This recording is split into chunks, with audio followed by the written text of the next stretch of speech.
आखिर ये कहां लिखा है संविधान में कि किसी मुस्लिम बाहुल्य क्षेत्र में हिंदू शोभा यात्रा नहीं निकल सकती?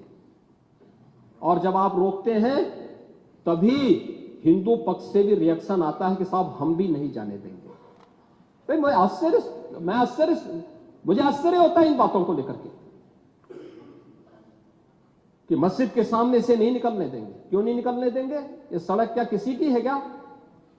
ये सार्वजनिक मार्ग है, कैसे आप रोक सकते हैं? परंपरागत बहराइच में भी परंपरागत जुलूस था,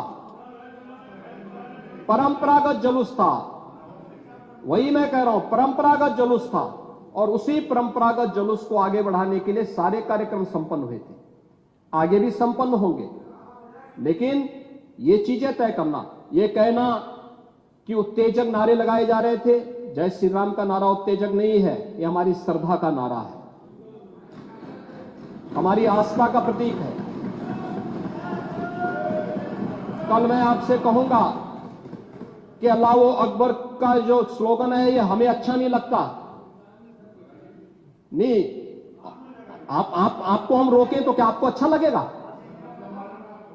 नहीं आपको नहीं, मुझे मतलब होने की आवश्यकता ही नहीं, मुझे आवश्यकता ही नहीं इसकी, नहीं मुझे इसकी आवश्यकता ही नहीं है, मुझे इसकी आवश्यकता ही नहीं, क्योंकि मेरी तो विरासत इतनी लंबी चौड़ी है, इतनी प्राचीन है कि मैं उस परंपरा को ही लेकर के चले जाऊं। मैं जय श्री राम का नारा, हर हर महादेव का नारा और राधे राधे राधे राधे के संबोधन से ही अपना पूरा जीवन काट सकता हूं। मुझे किसी और स्लोगन की आवश्यकता ही नहीं है,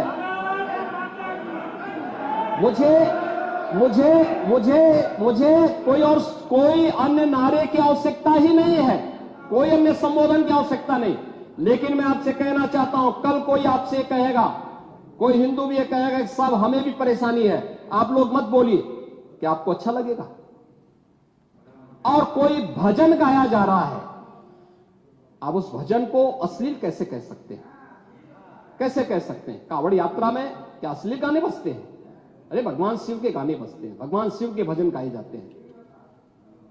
दुर्गा पूजा के दौरान तो शोभा यात्रा निकलती है, जगत जननी मां भगवती दुर्गा के आरतियां बजती हैं, उनकी चालीसा बजती है, हनुमान चालीसा बजता है।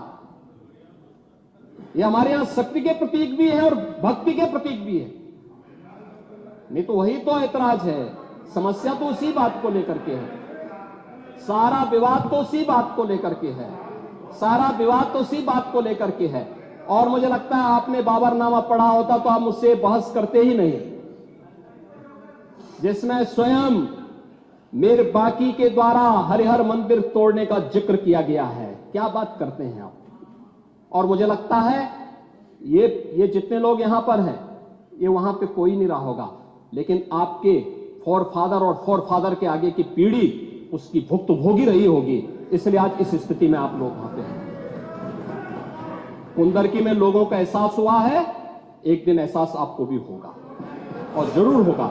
और इसीलिए मैं आपसे कहना चाहूंगा कि ये सनातन की जीत है, जो कुंदरकी की जीत है, ये भारत की वास्तविक जीत है, ये भारत के संविधान की जीत है।